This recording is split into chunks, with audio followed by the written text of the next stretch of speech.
காமராஜர் அவர்களை தோக்கடிச்சது இங்க விருதுநகர் பகுதியில தோக்கடிச்சது சினிமாக்காரன் இல்ல. காமராஜரை விருதுநகர்ல தோக்கடிச்சு வெற்றி பெற்றவர் பி. சீனிவாசன்.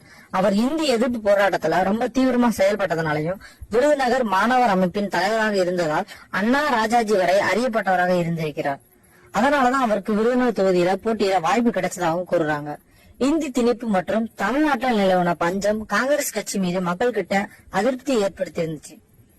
1967 ஜனவரி 12 காமராஜரின் நண்பர் மற்றும் ஆதரவாளரான நடிகர் எம். ஆர். ராதா எம்ஜிஆரை சுட்டார். எம்ஜிஆர் மருத்துவமனையில் சுடப்பட்டு சிகிச்சையில் இருக்கும் போஸ்டர்கள் தமிழ்நாடு முழுவதும் ஒட்டப்பட்டது. இது காமராஜரின் தோல்விக்கு முக்கிய காரணமாக அமைந்தது.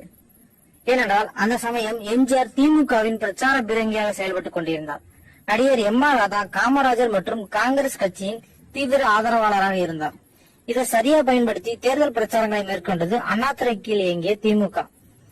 இதன் காரணமாகத்தான் நாடு போற்றும் தலைவராக இருந்த பெருந்தலைவர் காமராஜர் விருதுநகரில் தோற்கடிக்கப்பட்டார்.